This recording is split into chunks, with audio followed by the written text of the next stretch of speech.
First house that we're visiting here today is on the George Tubbs farm, and this was a house built by George Tubbs back in 1843. He was married in upstate New York to someone named Marcella Randall, and in 1847 they moved out here to Illinois because Marcella Randall's father had bought property out here, and they were crazy about it. So they came out, and this was the first house. He built this house, and then down the road he built the old home for his parents, Lemuel and Lydia Tubbs, who moved out and brought with them several of the other members of the family.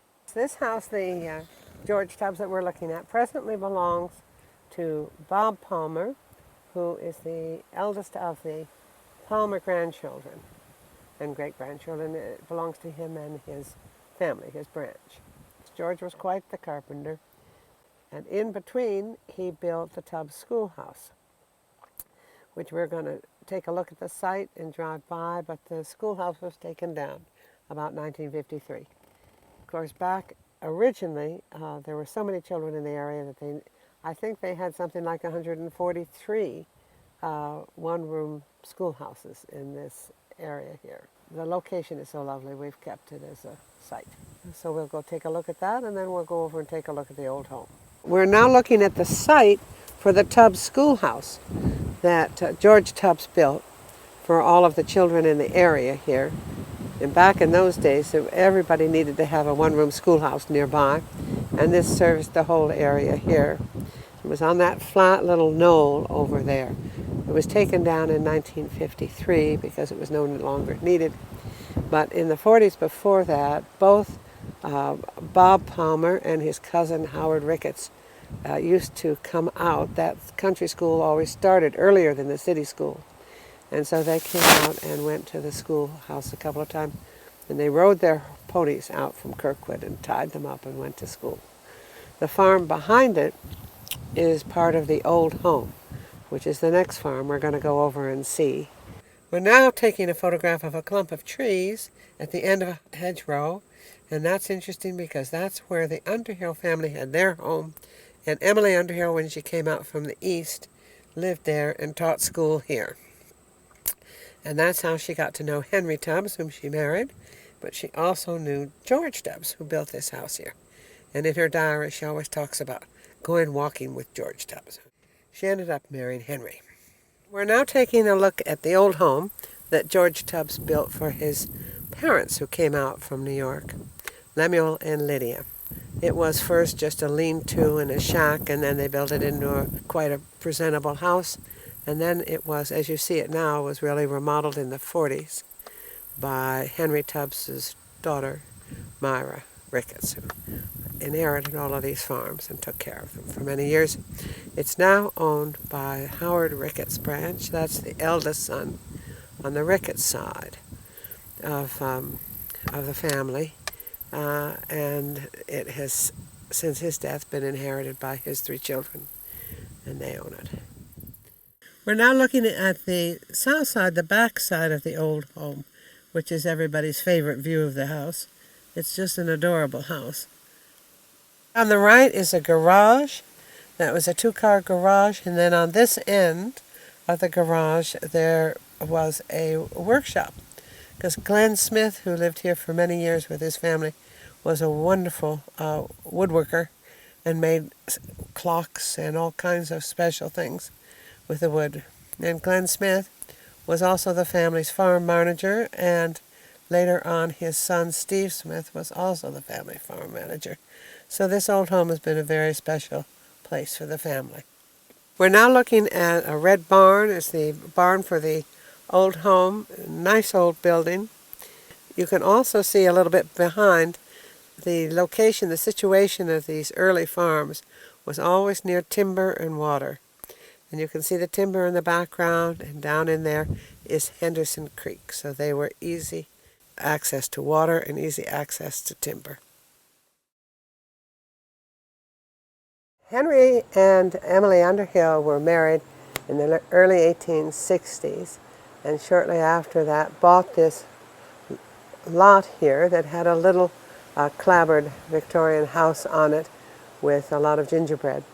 The first building they built on it was this barn, and they built it so that their family, living out there on the old home and on the George Tubbs, would have a place to park their horses and their carriages when they came to town to do all their business. And it was just a 2.5-mile trip in and a 2.5-mile trip back, and that was just about the distance that most people went in order to do their errands.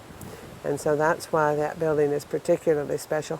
The house that they bought, that they lived in, the little clapboard house, and they had all 3 children were born there, was later taken down and moved across town when they decided to build a new brick Big Tubbs house.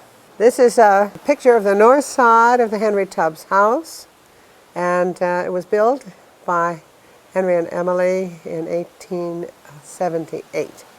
It took about 9 months to build. It's built with local materials, brick and stonework from down here on the Mississippi, and brought up on oxen and cart.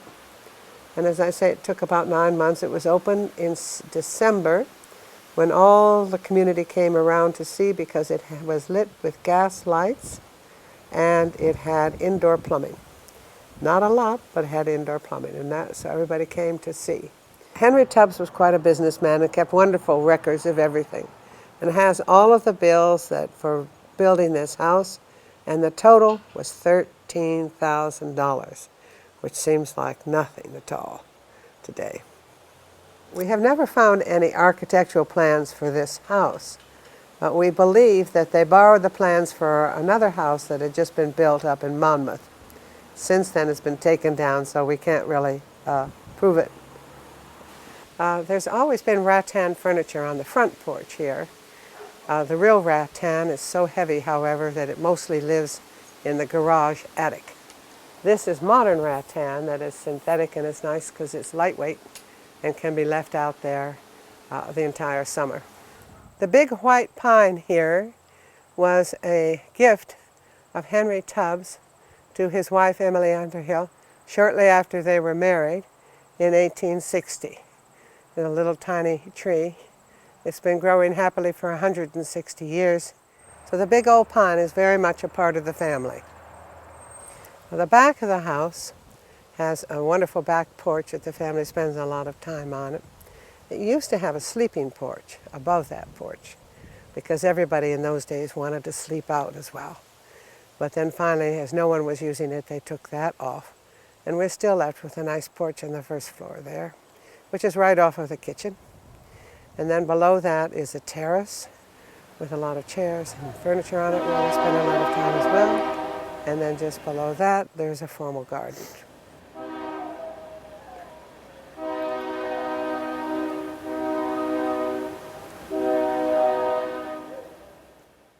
There's a burning bush on the corner. On the corner of the house are some wonderful old yews, and they too are about 100 years old. The landscaping has all been done by the family. Originally the garden was put in by somebody professionally, but the rest of it is just when we put something in, we decide we'd like to have it there. We still have awnings on the south porch because the sun's so strong. In the old days, there were awnings on all of the porches all the way around the house because the weather was hot and there was no air conditioning, and that was the way people lived. But we have only these left now. There used to be a woodshed that stood there, and the woodshed had in it an outhouse. And the family, even though the family had indoor plumbing, they used the outhouse in the woodshed, unless it was at night or they were sick. The family had a pasture here for their horses, very close here to the barn, and it runs all the way down to a creek at the bottom. The creek is called the Ricky Creek, after the Ricketses. And then this pump here was used to pump up water for the horses. We had 3 horses, a Shetland, a Welsh, and then a full-size horse, and so all of us could ride as we grew up here. Well, this is the family swing, It's probably been here for 100 years as well and is much enjoyed by everybody. And in this area, all the green posts were for hammocks. We had several hammocks always up, which were wonderful for everyone. The front porch, when the building was first built, it had a small, square front porch. But about 1911, when porch sitting became so popular, and all of the kids in the family were off at college and bringing friends back, they decided to rebuild the porch. And then there was a long argument that went on whether to make it square or round. And finally the round people won, and it has a round porch. The house has always had a mansard roof. It goes up on the shingled part and goes up to a very flat part on top. And the first roof that was put on in 1887 was turned steel, which is a painted form of steel. And that lasted until about 1930, and it was replaced with a second turned steel roof. And that lasted until just a few years ago when the family put on a copper roof. You can't see it because it's the flat part up there. And the shingles were then replaced as well. But no one lives on the third floor. The attic is just an attic. The second floor is what has all of the bedrooms and where everyone lives. There's always been rattan furniture on the front porch here. The real rattan is so heavy, however, that it mostly lives in the garage attic.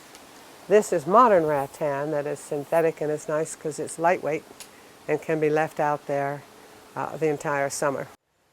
The garage was built in 1918 when the family finally got a car.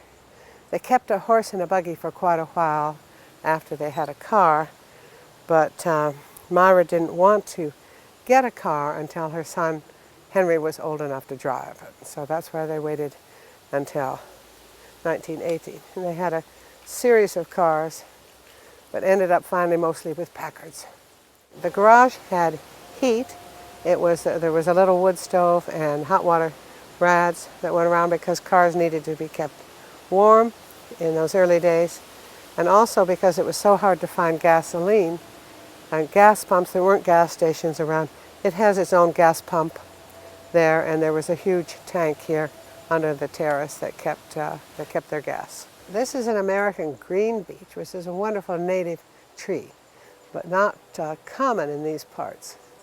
And this one was found in Kentucky in the woods, and that and about 6 others like it sent back in a FedEx box and has grown here ever since. It was my son Daniel who was working over there at the time. Okay, this is the Ray house, and it was bought by Henry Tubbs from someone named John Ray very early on here, and he bought it primarily for the family that was moving off of the old home when that time came, his mother and all of his sisters and brothers, to live in. And it has been part of the family ever since and has served as our caretaker's house for a number of years now. Over the door in the glass, Henry's initials, Henry Tubbs.